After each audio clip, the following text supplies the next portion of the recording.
ng bayan, maasahan anumang panahon. Magandang araw po sa ating lahat. Narito na ang update sa lagay ng ating panahon ngayong araw ng Martes, December 10, 2024. Sa kasalukuyan ay nakakaapekto pa rin ang tatlong weather systems na siyang nagdudulot ng maulap hanggang sa maulang panahon sa malaking bahagi ng ating bansa. Una rito ang ITCZ o Intertropical Convergence Zone. Pangalawa naman ang shear line at ang Northeast Monsoon o Amihan.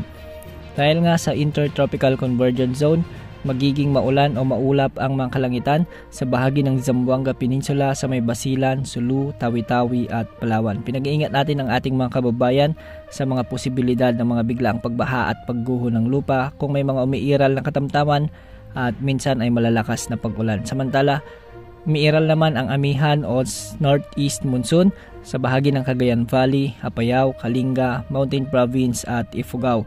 Magdudulot ito ng maulap na kalangitan na may mga kasamang pag-ulan.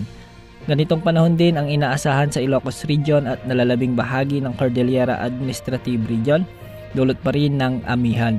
Samantala, dahil naman sa shear line o yung banggaan ng Amihan at ng easterlies, ay magiging maulap ang mga kalangitan na may mga kasamang kalat-kalat na pag-ulan at pagkilat-pagkulog ang mararanasan sa Metro Manila, Calabarzon, sa may Bicol Region, Marinduque, Oriental Mindoro at Aurora. Posible rin ang mga biglaang pagbaha at pagguho ng lupa, lalo na kung may mga malalakas na pag-ulan. Ngayong araw may mga inaasahang matitinding pag-ulan sa bahagi ng Aurora, Quezon Province at Camarines Norte. May mga inaasahan ding moderate to heavy o 50 to 100 mm na pag-ulan sa may Isabela, Marinduque, Oriental Mindoro, ang buong Palawan sa may Catanduanes, Camarines Sur, Albay at Sorsogon. Ito po ay dahil sa umiiral na shear line. Samantala bukas araw ng Miyerkules ay may mga inaasahan pa ring mga matitinding pag-ulan sa bahagi ng Isabela at Aurora.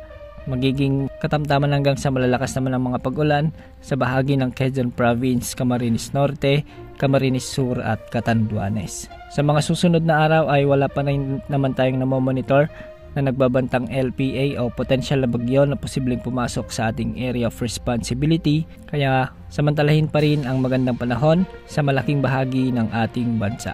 Sa mga lugar na apektado naman ng pagsabog ng bulkan ay may mga inaasahang pag-ulan, lalo na sa bahagi ng Occidental Mindoro kung nasaan ang Mount Canlaon. Nag-iingat natin ang ating mga kababayan dyan sa posibilidad ng pagkakaroon ng mga lahar dahil sa mga inaasahang pag-ulan tulot ng Intertropical Convergence Zone at ng shear line. Yan ang update sa lagay ng panahon. Ito po ang weather update ng bayan, maasahan anumang panahon.